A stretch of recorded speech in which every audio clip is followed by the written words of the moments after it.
Assalamualaikum warahmatullahi wabarakatuh. Perkenalkan, kami dari kelompok 3 yang beranggotakan Bijak Akbar, Hoirul Anwar, Deva Aditya, Desya Aulia, dan Dia Ramadina.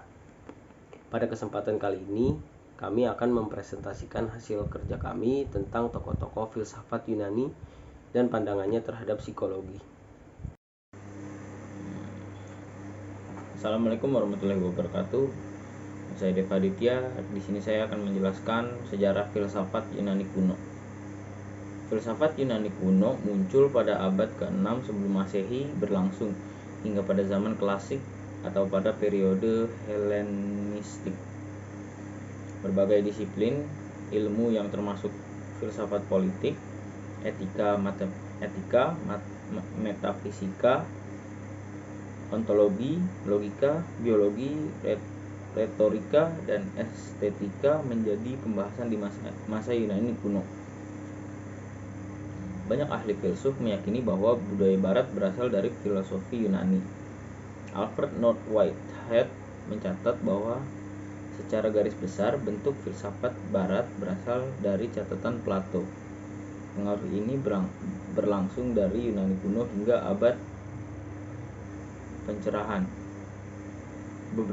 Beberapa klaim bahwa filsafat Yunani juga mempengaruhi ilmu kosmologi dan literatur naskah kuno di timur dekat kuno.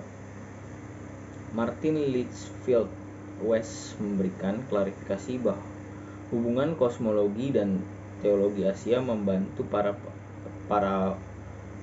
filsuf Yunani memberikan gambaran atau ide dalam mengerjakan ilmu filsafat. Hal tersebut kita sadari sebagai filsafat Yunani.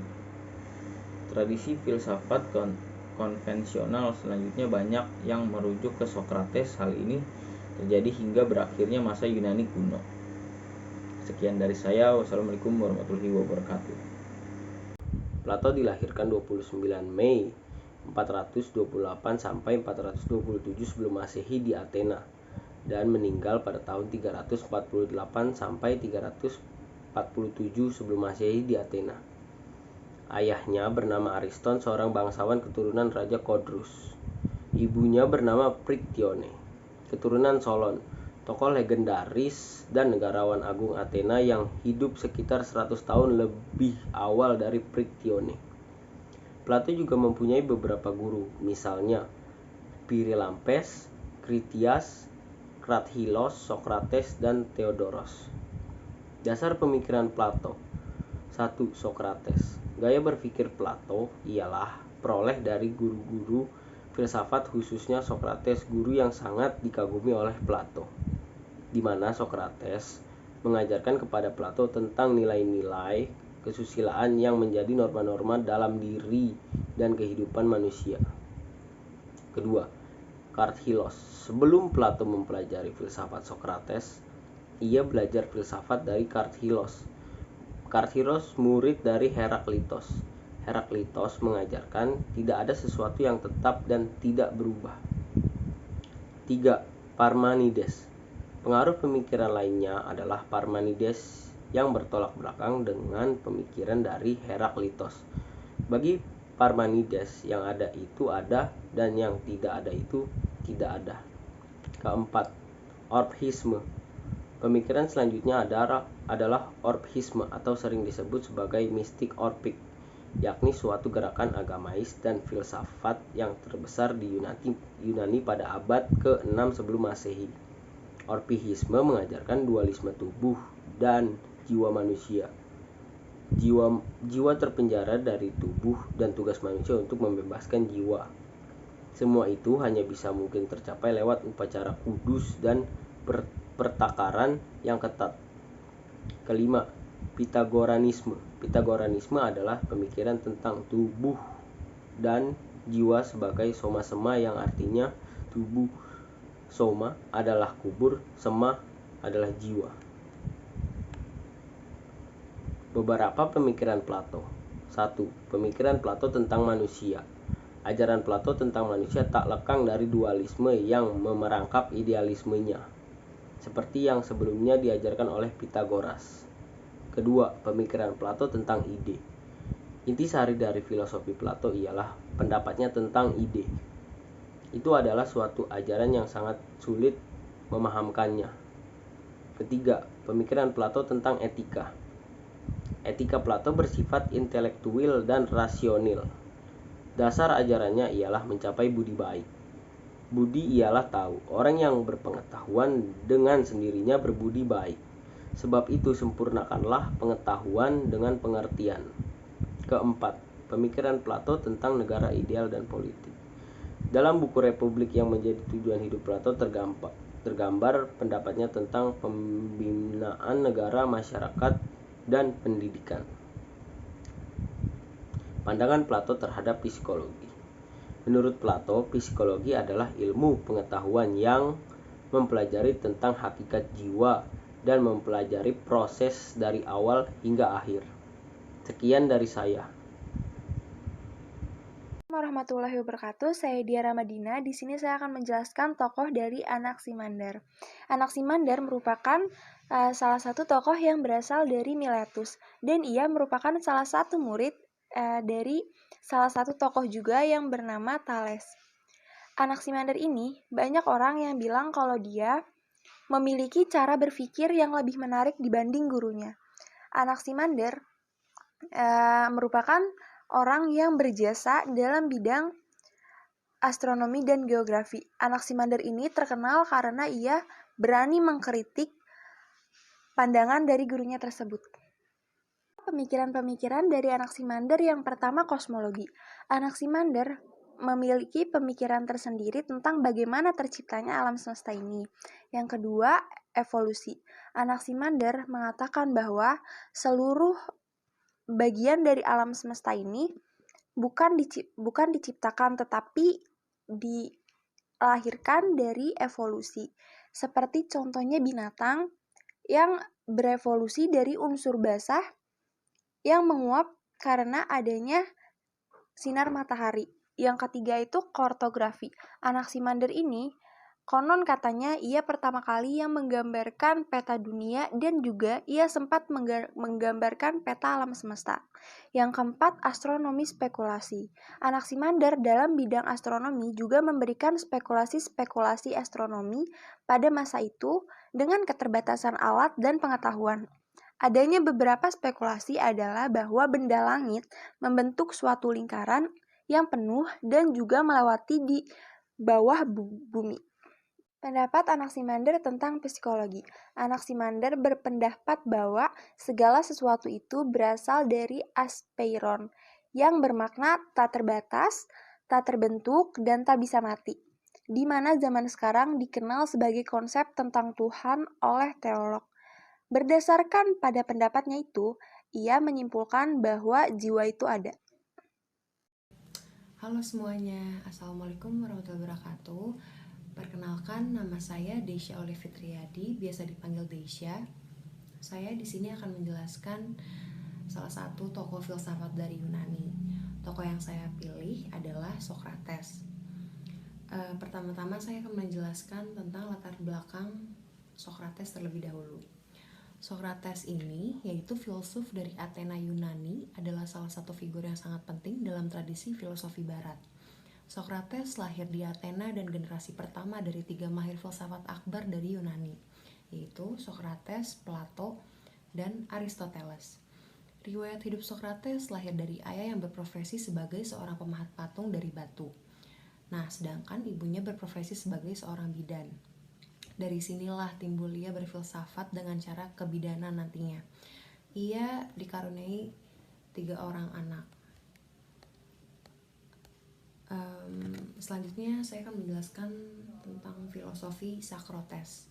Socrates adalah guru Plato, dan Plato pada gilirannya juga mengajar Aristoteles. Secara historis, filsafat Socrates mengandung pertanyaan, karena Socrates sendiri tidak pernah dikenal menuliskan buah daya pikirnya.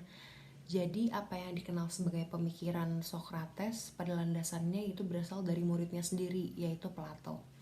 Dalam karya-karyanya, Plato selalu menggunakan nama gurunya sebagai tokoh utama, sehingga sangat sulit memisahkan pendapat Socrates yang sesungguhnya dengan pendapat Plato yang disampaikan melewati mulut Sokrates. Nama Plato sendiri hanya muncul 3 kali dalam karya-karyanya, yaitu 2 kali dalam Apologi dan sekali dalam Phaedrus. Nah, pandangan filsafat menurut Sokrates itu terbagi menjadi 2, yaitu dunia indrawi dan dunia idea. Nah, dunia indrawi ini merupakan dunia hitam yang mencakup benda-benda jasmani yang konkret, yang mampu dirasakan oleh panca indera kita. Dunia indrawi ini tidak lain hanyalah refleksi atau bayangan daripada dunia ideal. Selalu terjadi perubahan dalam dunia indrawi itu, segala sesuatu yang terdapat dalam dunia jasmani ini fana, mampu rusak, dan mampu mati. Sedangkan dunia idea merupakan dunia yang hanya buka bagi rasio kita. Dalam dunia ini tidak mempunyai perubahan, semua idea bersifat tidak berkesudahan dan tidak mampu diubah. Hanya mempunyai satu idea yang bagus, yang indah. Di dunia idea keseluruhan sangat sempurna. Hal ini tidak hanya merujuk bagi barang-barang kasat yang mampu dipegang saja, tetapi juga mengenai konsep-konsep muslihat, hasil buah intelektual, misalkan saja konsep mengenai kebijakan dan kebenaran. Nah, pengaruh Sokrates di dunia filsafat Yunani ini, yaitu Sokrates dikenal penting untuk pemikiran barat, yaitu dengan cara penyelidikannya dikenal sebagai cara elenchos, yang banyak diterapkan sebagai menguji pemikiran moral yang pokok. Karena itu, Sokrates dikenal sebagai bapak dan sumber etika atau filsafat moral dan juga filsafat secara umum. Sekian dari saya, kurang-kurangnya mohon dimaafkan. Terima kasih. Assalamualaikum warahmatullahi wabarakatuh. Assalamualaikum warahmatullahi wabarakatuh. Perkenalkan, nama saya Bijak Prawira. Saya akan melanjutkan presentasi tentang tokoh-tokoh filsafat Yunani. Yang saya akan bahas filsafat Yunani yang bernama Aristoteles. Latar hidup Aristoteles. Aristoteles lahir di Stageria, kota di wilayah Chalcidice, Yunani. Kota tersebut dahulunya termasuk wilayah Makedonia Tengah pada tahun 384 Masehi. Aristoteles bukan berasal dari keluarga yang kaya. Ayahnya hanyalah seorang tabib Raja Amintas dari Makedonia. Aristoteles adalah murid dari Plato. Ia belajar di akademi selama 20 tahun. Lalu ia berpindah dan menikahi saudari atau mungkin seorang tiran bernama Hermias. Dan beberapa waktu mendirikan sekolah di Assos, Asia Kecil.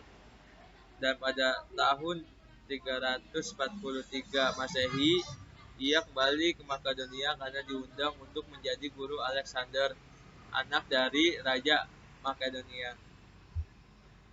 Pemikiran atau filsafat ilmu pengetahuan Aristoteles. Aristoteles tertarik pada ilmu pengetahuan. Ia ingin menggunakan metode logika Plato untuk mengetahui bagaimana dunia berjalan. Oleh karena itu, Aristoteles dianggap sebagai bapak metode ilmiah. Di bidang ilmu pengetahuan, ia merupakan orang pertama yang mengelompokkan dan mengklasifikasikan spesies biologi secara sistematis. Observasinya ini termasuk suatu bentuk dari keberaturan yang ia ciptakan untuk menggambarkan hukum alam dan keseimbangan alam. Pemikiran lainnya tentang pemikiran Aristoteles adalah tentang gerak. Ia selalu mengatakan bahwa semua benda bergerak menuju satu tujuan. Karena benda tidak dapat bergerak dengan sendirinya, maka harus ada penggerak. Penggerak itu harus mempunyai penggerak lainnya, hingga tiba pada penggerak pertama yang tidak bergerak, yang kemudian disebut dengan Theos, yaitu Tuhan dalam pengertian bahasa Yunani. Metode Aristoteles. Metode Aristoteles yang menyatakan teori tentang bentuk-bentuk ideal benda. Aristoteles menjelaskan bahwa materi tidak mungkin tanpa bentuk karena ia ada. Sudut pandang tentang psikologi. Aristoteles membagi ilmu pengetahuan teoristis atau fisika, matematika, dan metafisika. Maka psikologi sebenarnya tidak merupakan suatu cabang ilmu pengetahuan sendiri, melainkan terhitung dalam fisika. Terima kasih. Ini pembahasan dari saya. Assalamualaikum warahmatullahi wabarakatuh. Perkenalkan, nama saya Hairul Alwan dari kelompok 3 ingin mempresentasikan tokoh Yunani yang bernama Zeno. Zeno lahir pada tahun 334 sebelum Masehi. Zeno adalah pendiri aliran atau mazhab filsafat Stoa. Zeno datang dari Sidium ke Athena pada tahun 312 atau 311 sebelum Masehi untuk mempelajari filsafat di bawah Xenocrates, murid dan keponakan Plato. Zeno lahir di Elea. Riwayat kehidupan saat permulaan Perang Persia, sebuah konflik besar antara Timur dan Barat.